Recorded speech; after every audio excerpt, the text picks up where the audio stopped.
Welcome to the Italian Wine Podcast. This episode has been brought to you by the Wine2Wine Business Forum 2022. This year will mark the 9th edition of the forum to be held on November 7th and 8th of 2022 in Verona, Italy. This year will be an exclusively in-person edition. The main theme of the event will be all-round wine communication. Tickets are on sale now, so for more information, please visit us at wine2wine.net.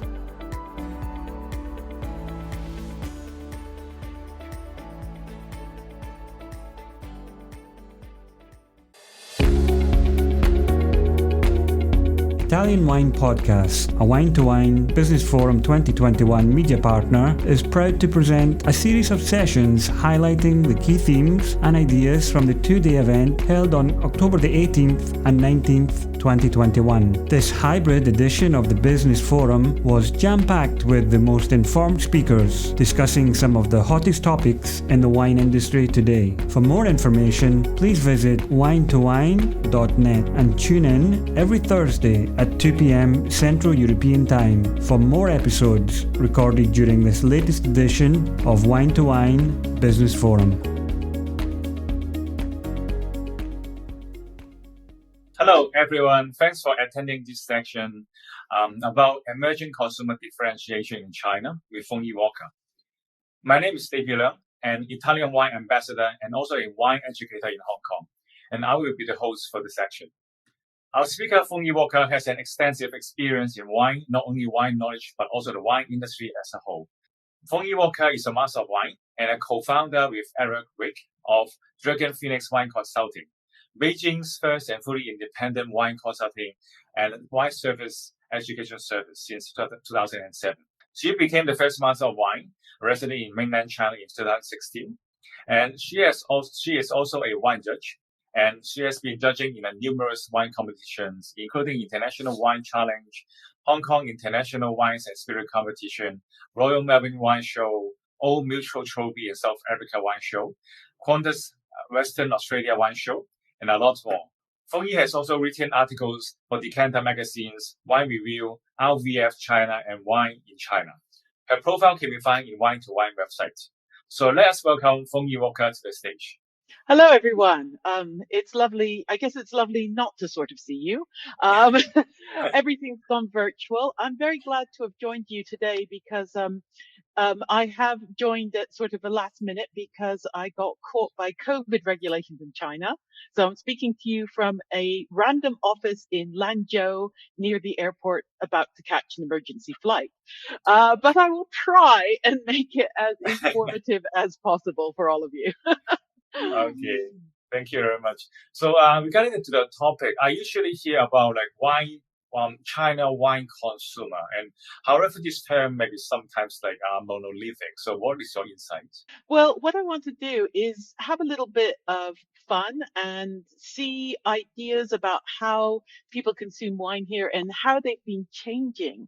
I myself, I've been teaching wine in China since 2007, and I've seen massive changes and really, really quite big shifts in the way people deal with wine. And what's been really interesting for me is to see how different segments of the population are consuming wine and what they are doing. Now, I must add that I am not a professional wine survey consumer person.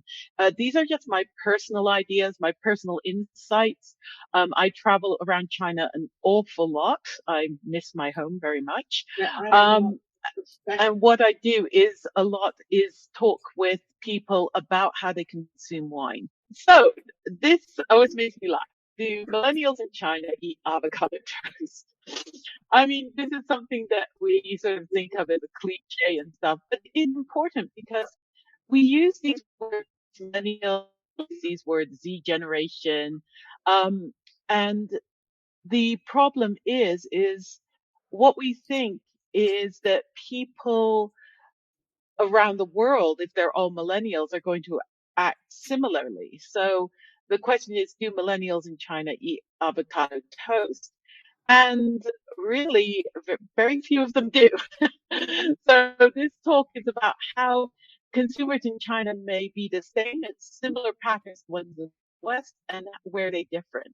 where they differ. So the one main thing about, I think, where they differ, and I'm sure you've seen this data as well in Hong Kong, is the groups of consumers are pretty different from how they are in the West. Can we have the next slide, please? I'm sorry about my connection, as I am in a random office tower in Lanzhou. I'm not even sure where I am, but someone found me it. Um, so this is what I find in China, is that there are two groups of people who really do buy wine. And the biggest group, the group by far I engage with, are the engaged wine consumers. And these are really, they consume wine almost on the rate of a Western consumer of wine. In other words, they will consume, a bottle every couple of weeks, I would say.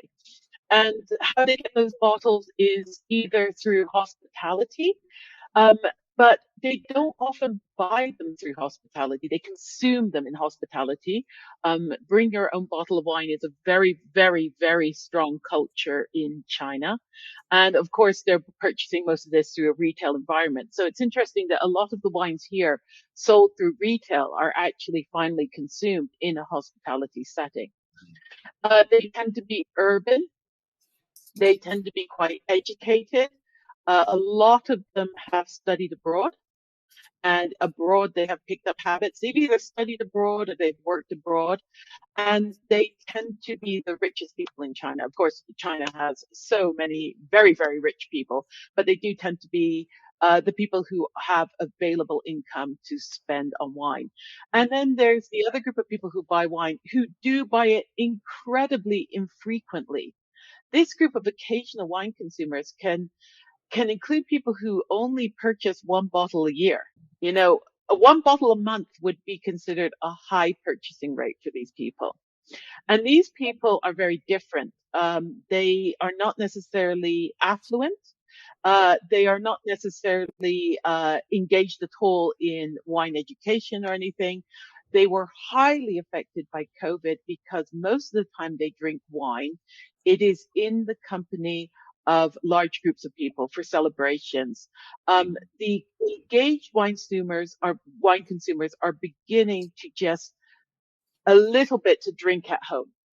And I mean, that's the 1% of the 1%. Occasional wine consumers, though, don't overlook them, because if you can engage them in branding, whether that's a soft branding of region or style, or whether that's a hard branding of your own winery, you can actually engage them quite a lot, and you can achieve very good brand building with those occasional wine consumers. So don't necessarily look down on them, even though their consumption amount is not great.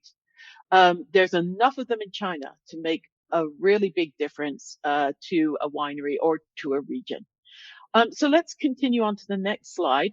And so this is just generally, I just wanted to say, just remember your target, your matrix for target consumers in China is very similar to they are in the West. So we can think of them in terms of location, in terms of their economic value.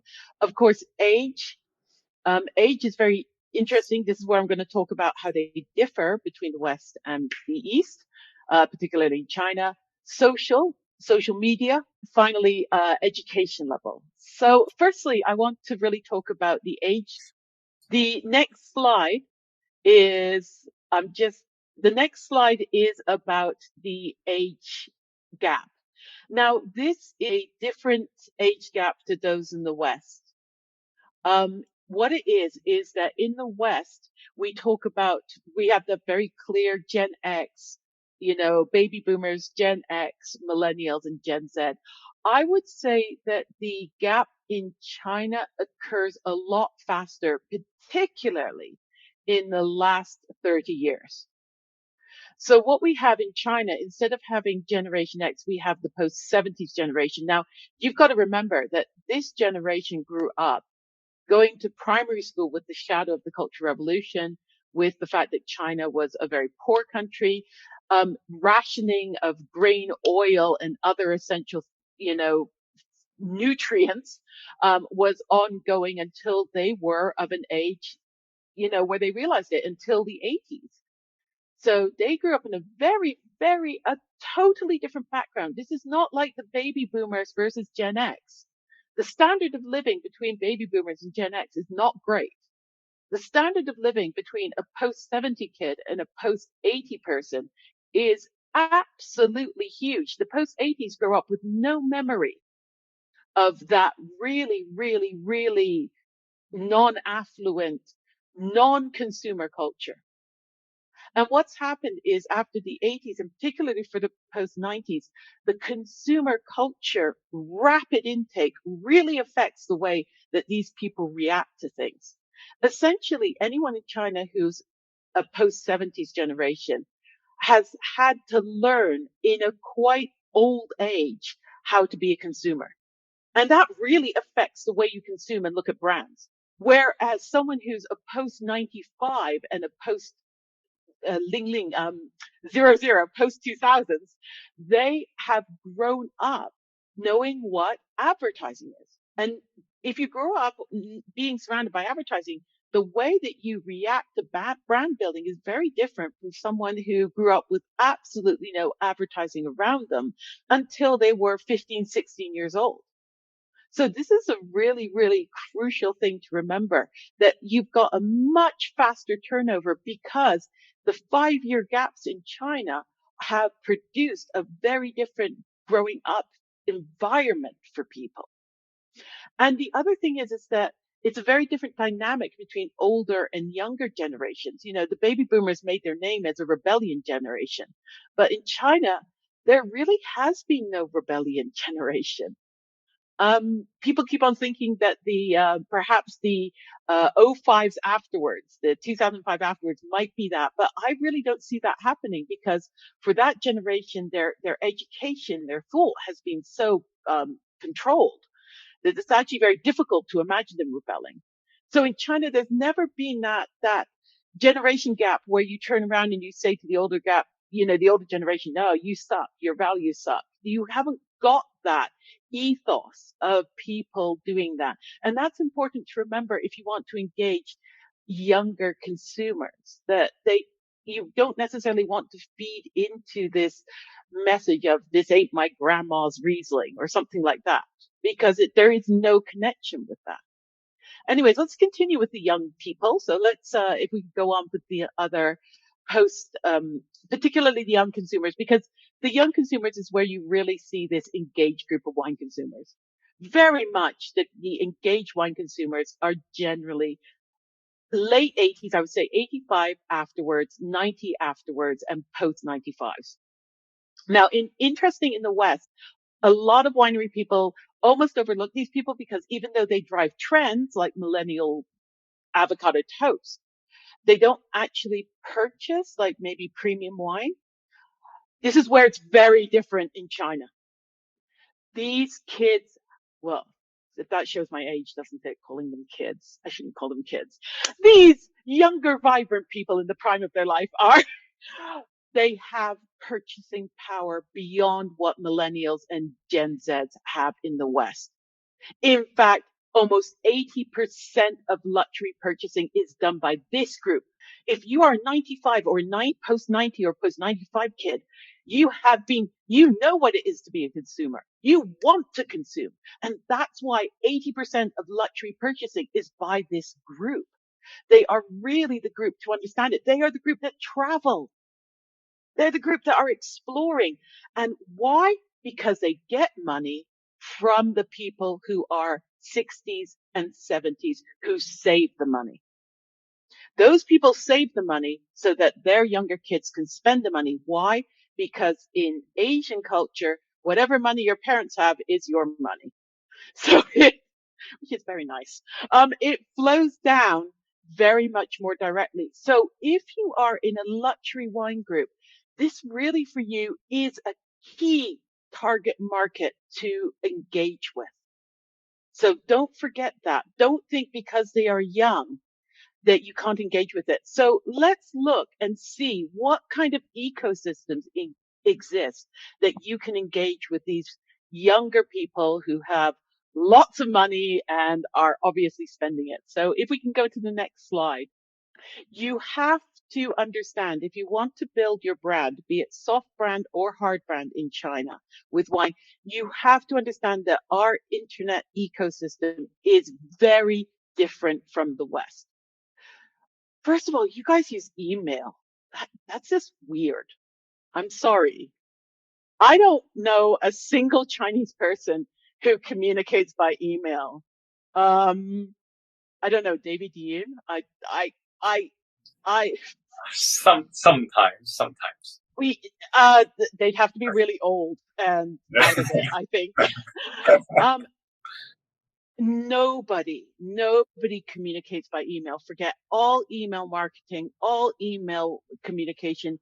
There is no point to it in China. The ecosystem is phone and it's WeChat.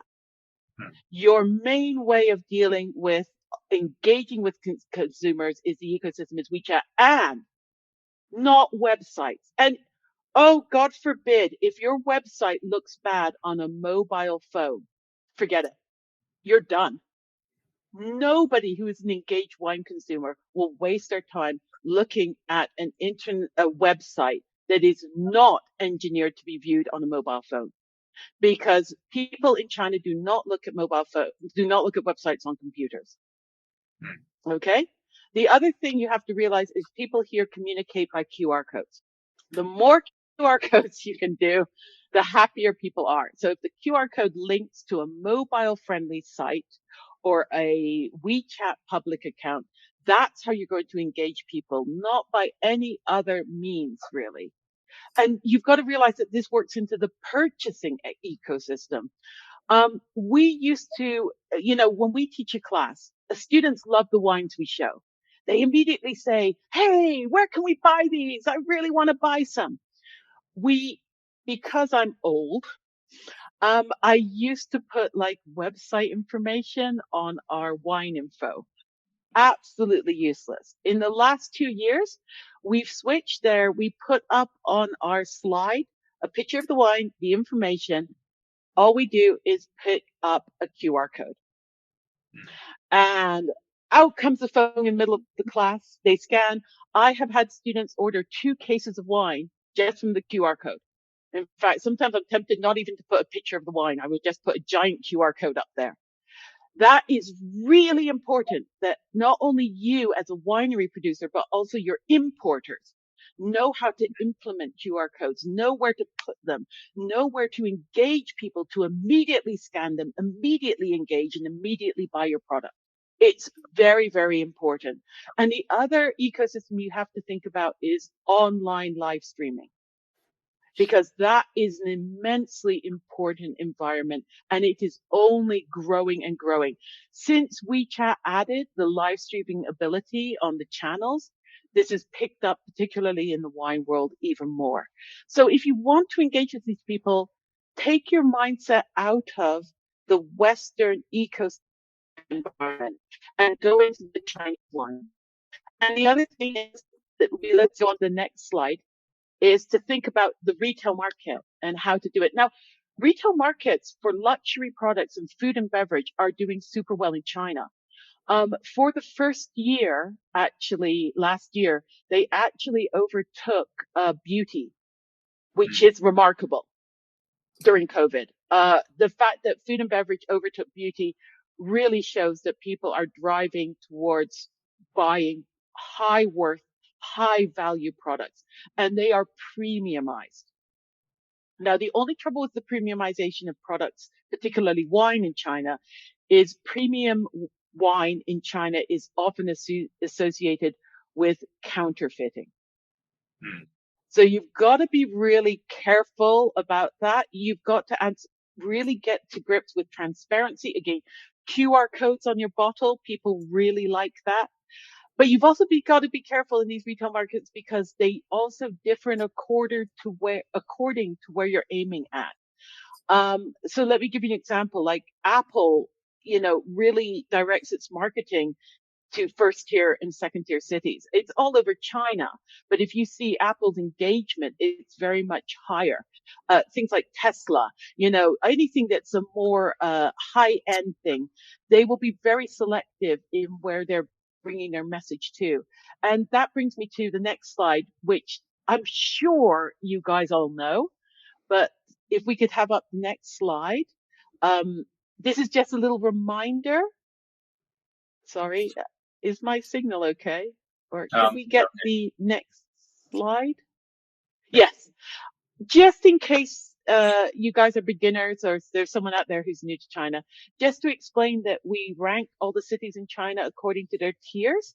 So you have to decide where you want your wine to be most placed. Because, for instance, entering a tier 1 city, Shanghai, Beijing, Guangzhou, Shenzhen, you're looking at very high levels of engaged wine consumers, but you're also looking at a fantastically crowded marketplace.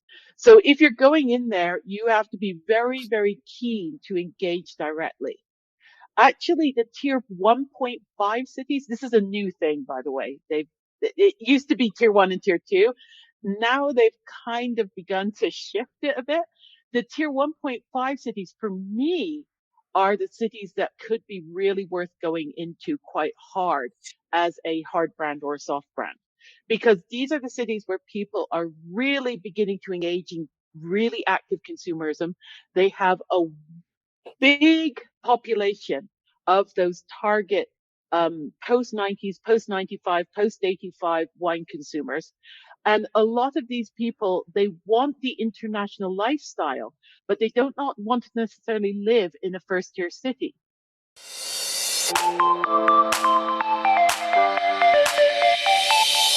Are you enjoying this podcast? There's so much more high-quality wine content available from Mama Jumbo Shrimp. Check out our new wine study maps, our books on Italian wine, including Italian Wine Unplugged, The Jumbo Shrimp Guide to Italian Wine, Sangiovese Lambrusco and Other Stories, and much, much more on our website, mamajumboshrimp.com. Now back to the show.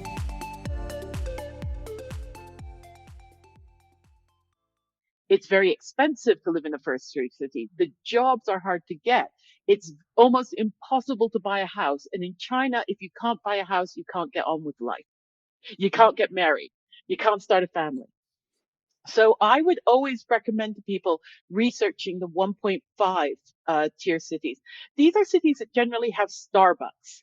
I always break cities into China into what they have. So tier 1 will have all the luxury brands. Tier 2 will have a lot of the luxury brands. It might have a Tesla outlet.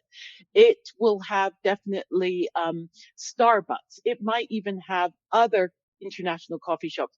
Tier 2 will also have Starbucks, but it will also be a lot more of the McDonald's or the KFCs. When you get down to tier 3, you might find a McDonald's, but it might be hard. You might find a Kentucky Fried Chicken, but it might be hard. And then tier 4 or 5, I've just been spending the last few days in tier 4 and 5 cities. And believe me, you can't even get ice cubes. So, so you got to do that. Now, next slide, please, because I want to talk about how you localize here. There are 2 schools of localization in China. Do you localize the product or do you localize the service? Now, examples of localizing products are things like KFC. Kentucky Fried Chicken in China is so much better than it is everywhere else in the world because they localize really well. They have possibly the best. They do things like cumin spicy fried chicken carcass. Totally unsellable in America. Volkswagen produces cars made for Starbucks. I've put a little picture there. Starbucks has brought out an entire range of drinks because they've realized that most people in China don't actually like to drink coffee. But you have to be very careful when you start thinking about wine as a localized product. And I would not agree with doing that. I would say the trouble with wine is you can't localize it to China. Don't start putting Chinese stuff on the label or making it to Chinese taste or any of that, because why do people consume wine here in China? It is the sense of otherness. It's the sense of sophistication. It's the sense of engaging a bit with international culture. And if you start to localize a product like that, you end up in huge problems. And I'm going to give you an example of that cruise ship you can see the picture of. That is the Norwegian cruise line, and they spent a lot of money launching a new cruise ship called Joy. And Joy was completely China-fied. It was a cruise ship based to sail out of China, and they were offering mahjong tables and Chinese restaurants and all the comforts of home and a tea ceremony place. It was an utter failure because what they failed to realize is that the demographic of engaged travelers who wanted the cruise ship experience wanted it because they wanted English high tea. They wanted Italian restaurants. They wanted a sense that they were going away from China and being sophisticated. So that's why I would say be very careful about localizing product. I would localize service. And that's my next slide.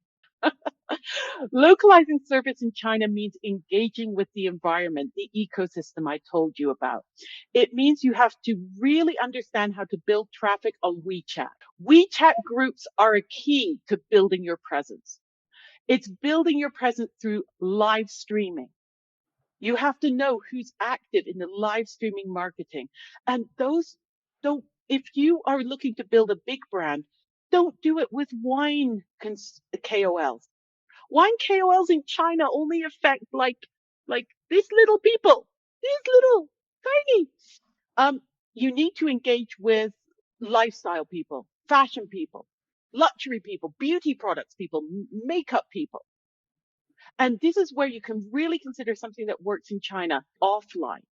And this is a really vital thing to engage Chinese consumers, and particularly that post 85, 1995 generation are really, really into it. So I'm going to end this little talk with a case study, which I think might interest you as an example of how to build co-branding. Oh, you're amazing. You changed the slide before, like we're psychic between here, China and Italy. Way to go in China for large wine labels. Of course, with smaller wine labels, it's hard. It might be possible too for a consortio, for trade bodies to do this. But co-branding in China is great because it brings together those occasional wine consumers who do purchase a lot because they're in large numbers, but they're a bit confused by the world of wine. So if you can bring in those occasional wine consumers, you've got a really nice big market for your wine. But the trouble is that those people are never going to watch a wine thing, or they're never going to get engaged in a heavily wine-based activity. So you need to co-brand with something that creates excitement about your brand, leading them through from another industry. So, for instance, let me give you an example. This is Yellowtail Moscato. So their target demographic is definitely the 90s, the post-90s, the post-95s, people who are urban, but not necessarily first-tier cities. They're looking more for those tier 1.5, the tier 2s, the people who are kind of left out of the first-tier cities. But these people really want to enjoy their life. They have close networks with friends. Their friends' relationship is almost more important to them than their family relationship. And what do you do with friends? You have to go out. This is China. People live in very small apartments. You do not entertain at home. And what do you eat when you go out? The most popular thing to choose for this generation is hot pot, fondue, where you dip things into a big pot and you talk with people and you, Chinese, we say, da chu da he. You eat big and you drink big. And so what they did is Yellowtail Moscato entered, and hot pot is spicy. So they chose this product, which is sweet, and they partnered it with a very big hot pot restaurant. And they did Moscato and hot pot in the restaurant, offline promotion, but they linked it with the online promotion of their Douyin, which is TikTok in China. So they have the hot pot restaurant has a very active TikTok account where people like, hey, I'm eating hot pot. And they did a campaign showing the Yellowtail Moscato with the hot pot. And they also have an online store where people can order the hot pot so you can get it delivered to your office. So if everyone's working like hard overtime, oh my God, we have to have dinner. Why don't we just order a portable hot pot with a little stove and, have a fun occasion and still get on with our overtime? So they did this where if you did that, you could get some wine. And so did you see how the online, the offline sort of comes together? And they managed to increase this Moscato series by 7,000% in sales over that period, which just shows you how successful a co-branding thing can be. So there's a little example. Anyways, the next slide has my contact details or our website if you want to. And of course, I've got my QR codes, which you are free to scan. Anyways, I do believe I've timed it okay. It's Yep. I spoke for half an hour. I hope it's not. Excellent.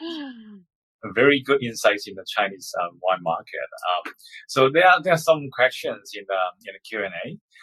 So the first one being, how is the brand switching or loyalty amongst the younger segments?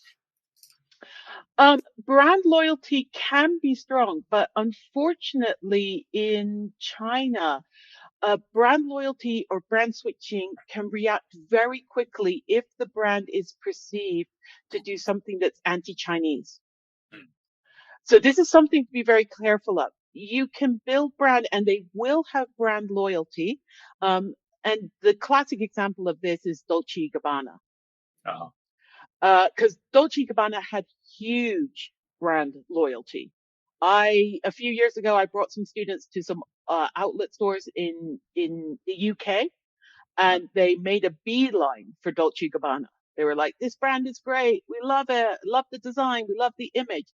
And then Dolce & Gabbana, unfortunately, ran some online content which was perceived, and I think rightly so, to be quite racist and a little bit sort of anti-Chinese. And the reaction was huge.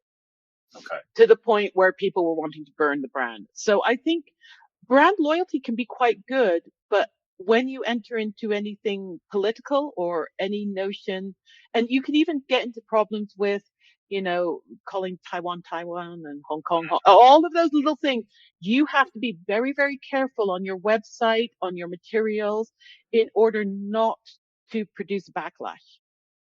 Because there's one thing that the younger generation do. They have very strong reaction times and very immediate reaction times. Okay, thank you.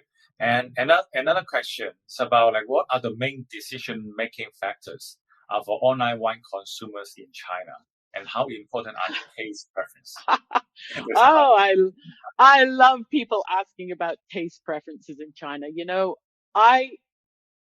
Okay, first of all, when you ask that question, you have to be very clear. Are you asking about engaged wine consumers, or are you asking about occasional wine drinkers? I would say, actually, for both of them, taste preference is one of the lowest decision makers. Taste preference only matters when you are drinking wine.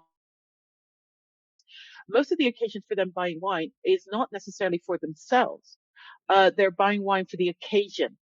And so what is the real important driver for wine purchasing decisions is, number one, is occasion. Yep. Are you buying this wine when you're already drunk at karaoke with all your fellow office workers? Are you buying this wine because you're getting it for your grandparents when you're returning home for New Year's? Are you buying this wine because there is an important business dinner and you need to source the wine to purchase it to give enough toast during the business dinner? All of those, the decision-making elements come from the occasion, and they are very much driven by reputation. They're driven by how much prestige will this wine give you. In increasing importance. So, drunken karaoke night, not that important. Your workers, your fellow workers are not going to be that much, but you might go for a well-known area. It says something if you go, oh, I'm going to buy a Bordeaux, because that's a little bit viewed as a little bit, oh, I know a wine region. As you go further up the scale to buying the wine for maybe the company dinner or for a company occasion or for the boss, that it's getting so important. And for these, taste is irrelevant. Most of the time, people buying these wines will not know what they taste like. Mm. So if you need to do taste preference, if you're going to market for taste preference, you have to be really clear on who you're targeting and what occasion. And you also would really benefit from co-branding, because co-branding allows you to bring in consumers to taste your wine, to then like it and then associate it with the other project. And that's why the hot pot one works so well, because hot pot is spicy for people. And when they market it with Moscato, oh my God. And in Chinese, we say jiela. It makes you able to get rid of the spicy flavor. And in that case, the taste preference worked. It segued it worked seamlessly with the co-branding opportunity that the wine offered. So you got to be really careful to balance these. Okay, so what about like other very expensive internationally recognized Grand Crus? How do people see about like those expensive brands?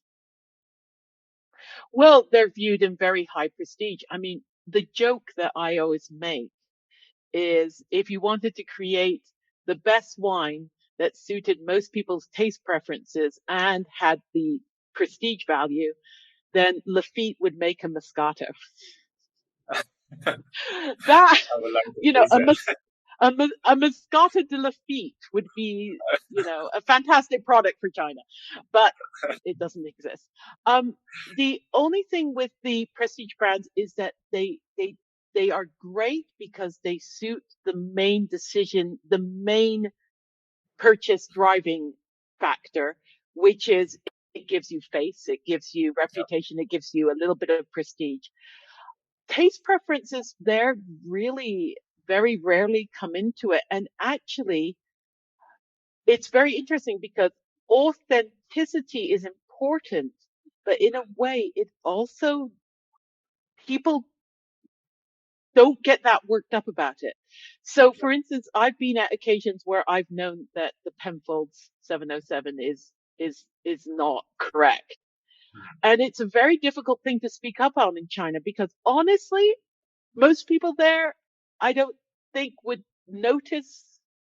And if you mention it, then you're causing the person who brought it or provided it to lose face. So you're destroying the social harmony of the occasion. So, it's very difficult. I've just been in Gansu. I still am in Gansu. Hope I can leave. But I've been in Gansu and I've been drinking some very expensive wine with the wineries here. And these are wine people and they're not tasting the wine. They're knocking it back. I mean, keep in mind, these are 5th-tier cities, 4th-tier cities. So we're a long way off. Okay, so we've got another 2 questions coming up. So how does the online platform affect the consumer behavior? For example, the JD and other online buying platforms. I think that buying platforms, I think that if you've got JD or JD buying platform, of course, that increases the trustworthiness for a lot of people. So a lot of wine consumers I know will choose deliberately to buy their wine off of JD rather than Tmall, Taobao, because it's viewed to be more authentic, especially when you buy it from the JD recognized platforms. It's viewed as a more trustworthy platform. Having said that, you can get the same engagement rate and the same trustworthiness if you list your product on a Taobao store that is viewed as trustworthy as well. So I give you an example. A student of mine, Miss Yuan, runs a very successful Taobao store. I don't know. I'm not sure about the English. Taobao store, which operates on choosing sweet wines and more fun wines for urban female professional consumers. And she has built up her target demographic very well, and she's installed a trustworthiness. And then people will go to her because of that trustworthy factor. So I think online platforming affects consumer behavior in that it drives people to certain platforms, to certain purchasing outlets by rating their trustworthiness. Now, the other thing that you could say also affects it now is the live streaming. And most of the Chinese wineries, the very big brands like Jiangyu or like Great Wall, they are very, very heavily dependent on the live streaming platform. And these live streamings are not done by wine people.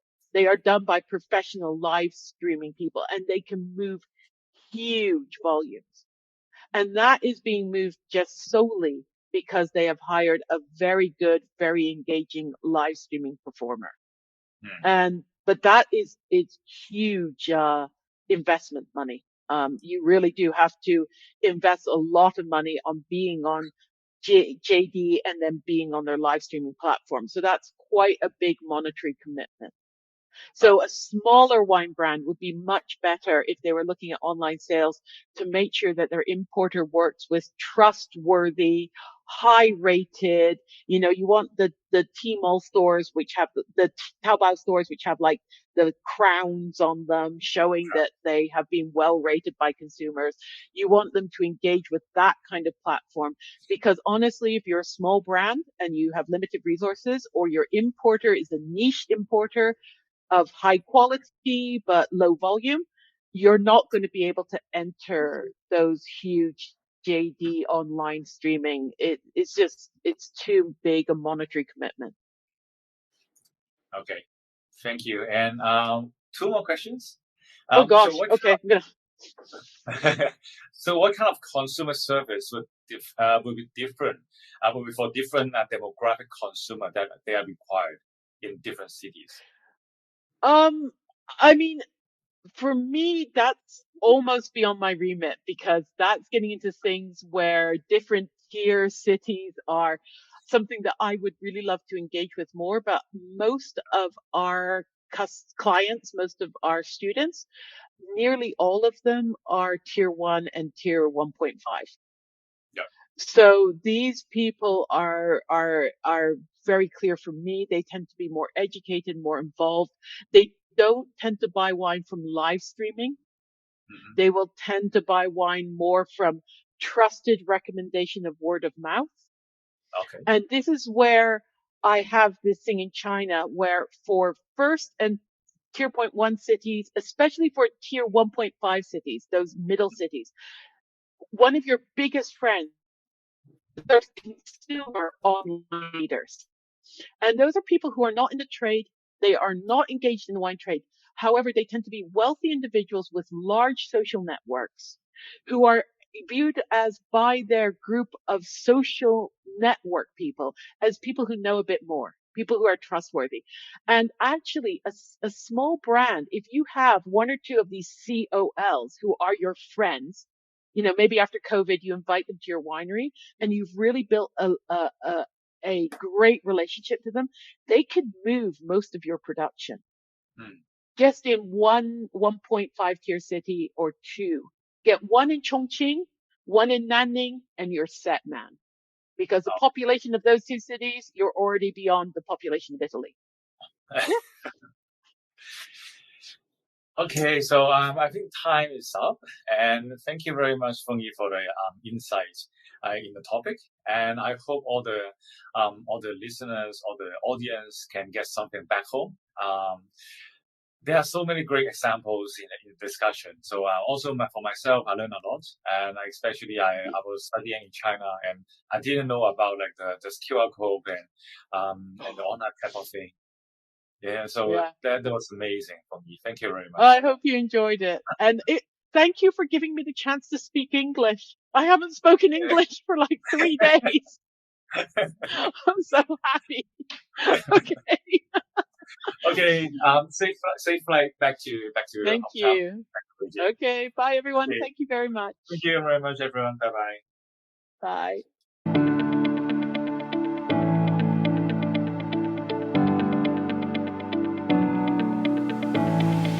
hope you enjoyed today's episode brought to you by the Wine2Wine Business Forum 2022. This year will mark the 9th edition of the forum to be held on November 7th and 8th, 2022 in Verona, Italy. Remember, tickets are on sale now, so for more information, please visit us at wine2wine.net.